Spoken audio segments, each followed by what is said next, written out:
తెలంగాణ మంత్రులు వరుస వివాదాల్లో చిక్కుకుంటున్నారు. వరుసగా మీడియా కథనాల్లో మంత్రులే ఒక పెద్ద ఎత్తున సంచలనమైనటువంటి ఆరోపణలు చేస్తూ వరుసగా కథనాలు వస్తూ ఉన్నాయి. మంత్రులే ప్రధాన అంశంగా వరుసగా మీడియా కథనాలు కూడా ప్రచురితమవుతున్నాయి. సో ప్రస్తుతానికి మొన్న ఎన్టీవీలో ఓ మంత్రి డైరెక్ట్గా కోమటిరెడ్డి వెంకటరెడ్డి పైన ఓ ప్రత్యేక కథనం అన్నట్టుగా రాసుకొచ్చే ప్రయత్నం చేసిందన్నట్టుగా ఆయననే నాపై తప్పుడు ప్రచారాన్ని మీడియా సమావేశం పెట్టి కూడా కన్నీళ్లు పెట్టారు కోమటిరెడ్డి వెంకటరెడ్డి. ఇవాళేమో ఆంధ్రజ్యోతిలో వచ్చినటువంటి కథనాన్ని డిప్యూటీ సీఎం ప్రస్తావిస్తూ ఈరోజు ఒక మీడియా సమావేశం పెట్టుకొచ్చారు. ఆంధ్రజ్యోతి కొత్త పలుకు అనేటువంటి శీర్షికతో బట్టి విక్రమార్క పైన సంచలన ఆరోపణలు చేసుకొచ్చింది. నైని ఒడిశాలో ఉన్నటువంటి ఒక నైని బొగ్గు బ్లాక్ టెండర్లలో డిప్యూటీ సీఎం ప్రమేయం పైన ఆ కథనంలో ప్రస్తావించింది ఆ పత్రిక. ఇక వెంటనే మీడియా సమావేశం పెట్టారు బట్టి విక్రమార్క. దాంట్లో సంచలన విషయాలు చెప్తూ కొన్ని క్లారిటీ ఇచ్చే ప్రయత్నం చేశారు. వెనకాల నుండి ఎవరో ఒకరుండి ఈ కథనాన్ని రాయించారు. వారి సంగతి తర్వాత చెప్తా. ఎవరి మీదో ఆయనకు ప్రేమ ఉండొచ్చు, అంటే రాసిన వ్యక్తికి ఎవరి మీదో ప్రేమ ఉండొచ్చు, కానీ ఎవరి కోసమో నీచ నికృష్ట పనులు చేయించే క్యారెక్టర్ నాది కాదు అని బట్టి క్లారిటీ ఇచ్చారు. దీనిపై రాధాకృష్ణతో ఏదో ఒకటి తేల్చుకుంటానంటున్నారు. సీఎం మంత్రుల మధ్య గొడవలు పెంచాలనుకుంటున్నారేమో, ఆ రకంగా గొడవలు పెట్టాలనుకుంటున్నారేమో. నేనున్నంతకాలం ఏ గద్దల్ని కూడా ఈ ప్రభుత్వ ఆస్తులపై వాళ్ళనివ్వను అని చెప్పి బట్టి అంటున్నారు. ఇక సదరు మీడియా ఛానళ్లకు మంత్రులకు మధ్య ఏం జరుగుతోంది? మొన్న ఒక టీవీ ఛానల్ రాసుకొచ్చిన కథనంతో ఓ మంత్రి ఏకంగా ప్రెస్ మీట్ పెట్టి కన్నీళ్లు పెట్టుకుంటే, ఈరోజు మరొక పత్రిక రాసుకొచ్చిన కథనానికి బట్టి ఇంతలా రియాక్ట్ అయిపోయి ఏకంగా టెండర్లనే క్యాన్సిల్ చేయాల్సి వచ్చింది. ఏం జరుగుతోంది అసలు? మీడియా ఛానళ్ళకి మంత్రులకు మధ్య ఏం జరుగుతుందంటే ఒక టెన్షన్ ప్రజల్లో కూడా వ్యక్తమవుతోంది. ఇక బట్టి అంటున్నటువంటి ఆ గద్దలు ఎవరు, ఆ దోపిడీదారులు ఎవరు, ఆ గద్దల్ని దోపిడీదారులని ప్రభుత్వ ఆస్తులపై కన్ను కూడా వేయనివ్వను అని చెప్పేటువంటి మాటలు బట్టి చెప్తున్నారు. మరి ఆ గద్దలు దోపిడీదారులని బట్టి ఎవరిని అన్నారు?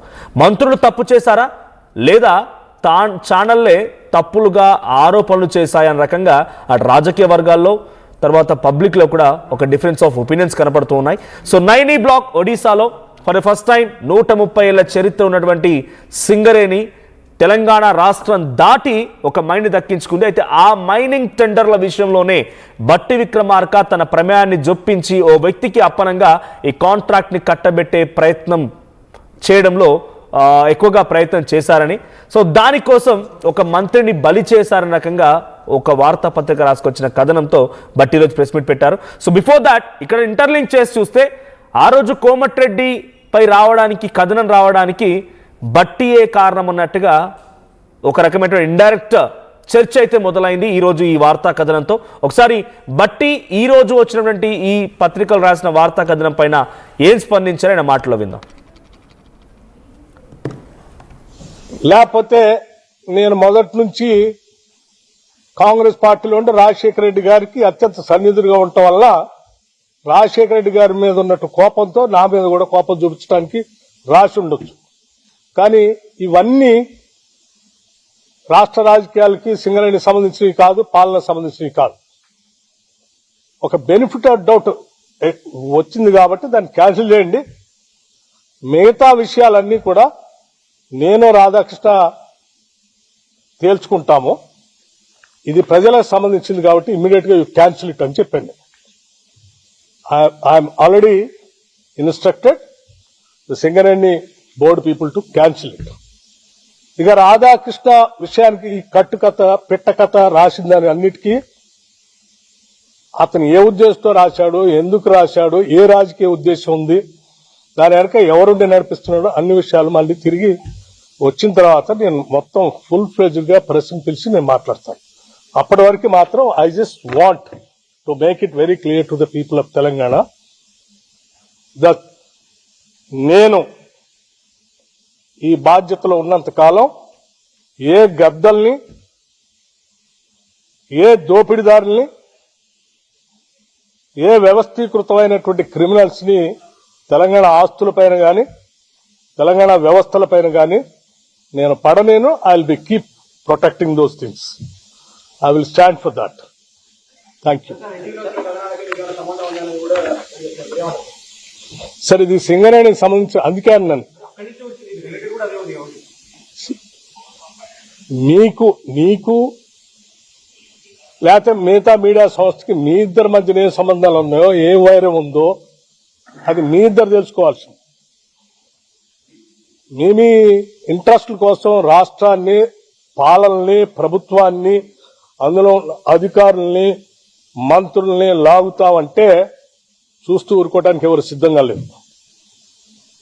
ఈ ఆత్మగౌరవంతో బతుకుదామని, బతకాలని, ఆత్మగౌరవం లేకుండా ఈ సమాజాన్ని దోపిడీ చేస్తూ హింసిస్తున్నటువంటి వర్గాలకు వ్యతిరేకంగా నిలబడి ఆ వర్గాల ఆత్మగౌరవాన్ని సాధించి పెట్టడానికని రాజకీయాల్లోకి వచ్చాయి. I also live with the same self respect. I don't bend for anything. I stand for that. ఏమ్మా మంత్రులకు అధికారులకు